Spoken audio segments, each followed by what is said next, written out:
Panoorin natin 'tong si ano, si Mike Abe. Naku, binanatan yung PCO, yung PCO, si Auntie Claire. Auntie Claire, sabi mo walang kurakot diyan sa gobyerno, eh meron pala. Ito, pumalag na si Mike Abe, yung prinsipyo niya tsaka dignidad. Hindi raw nabibili, Hindi kagaya mo, ha? Wala ka ng prinsipyo, dignidad. Talagang ano, kinain ng demonyo na talaga. O panoorin natin si Mike Abe, O go, Mike Abe, banatan natin yung PCO. Huwag na tayong lalayo. Ganun ho talaga kasi na ako makarating. Alam ba nyo dito sa PCO, Presidential Communication Office, may problema rin. Hindi ko nilalahat. Dito lang sa Channel 4 may problema rito. Walang development dito kasi para dito nagpapalit ng damit kasi ang mga manager dito Every 3 months, every 4 months nagpapalit ng manager. Kaya walang nagagawa, walang development. Pero may pondo, may budget. Nasaan ang budget? Tinigil kayo Marami nakakarating sa akin. May corruption dito sa estasyon ito. Papangalanan ko kayo pag nalaman ko yan. Wala akong pakialam sa inyo. Kaya good morning, Secretary Dave Gomez. Sir, gumalaw-galaw ka naman. Puntahan mo ang mga opisinang nasa ilalim ng PCO. Meron din corruption yan. Ang magagalit, guilty. At magalit kayo, mag-guilty kayo, wala akong pakialam sa inyo. Sobra na Saan ka naman nakakita ng... Sandali. Gusto nyo bukahin ko na? Gusto nyo isa-isahin ko ng problema rito? Easy. Ay, nako. Saan ka nakakita ng building mura sa pinakamataas hanggang sa ground floor may tulo? May tulo. Bakit natulo? Di may palpak. Maintenance. Dito, ang mga kwarto, walang aircon. Ano yun? Office of the President? Pinagmamalaki nating Office of the President? Ay, may budget po yan. Taon-taon may budget. Kaya ngayon, may budget po, Secretary Gomez. Sir, tumaharap ka sa pagdinig ng Senado at Kongreso tungkol sa ating budget. Ilaban mo naman ito. Linisin mo ito. Papalit-palit tayo rito ng manager. Hindi ko alam kung anong ginagawa nila. Diba? Sa totoo lang, Every 3 months nagpapalit ng manager dito. Magagaling yung mga napili, pero nagsisimula pa lang sinibak na. Ano magagawa? Naglagay ka rito ng manager na pangmatagalan, na re-reforma ng problema sa PCO at Office of the President, lalo na sa PTV. Kahit dyan sa Radyo ng Bayan, Radyo Pilipinas, akala nyo, marami rin problema dyan. Sa PIA, Philippine News Agency, lahat ng communication ng PCO, may problema, sir. Ayusin nyo.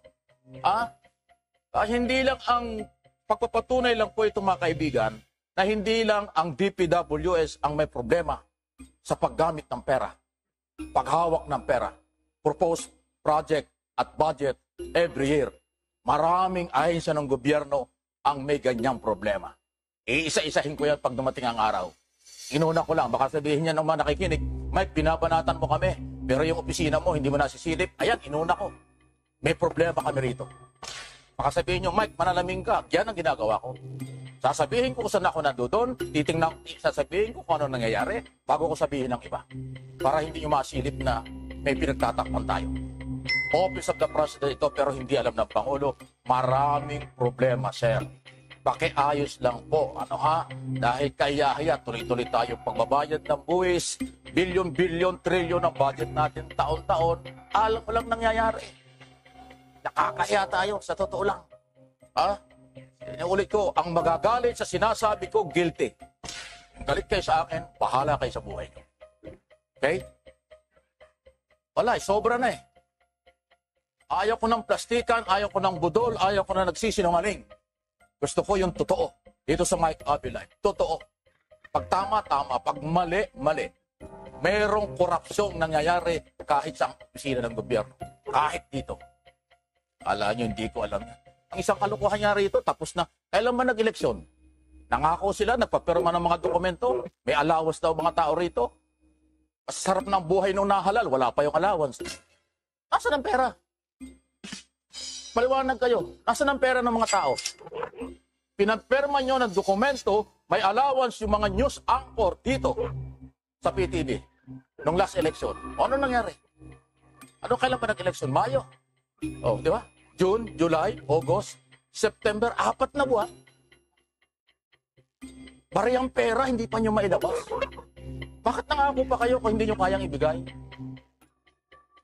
Korupsyon yan habang nadidelay. Ang korupsyon, i-delay mo ang proyekto, i-delay mo ang pag-release ng budget, korupsyon yan. Kahit hindi mo nakawin, part yan ng korupsyon.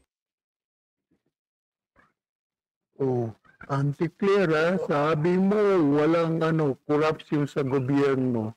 Yan PCO. Dati kayong dalawa, Ryan,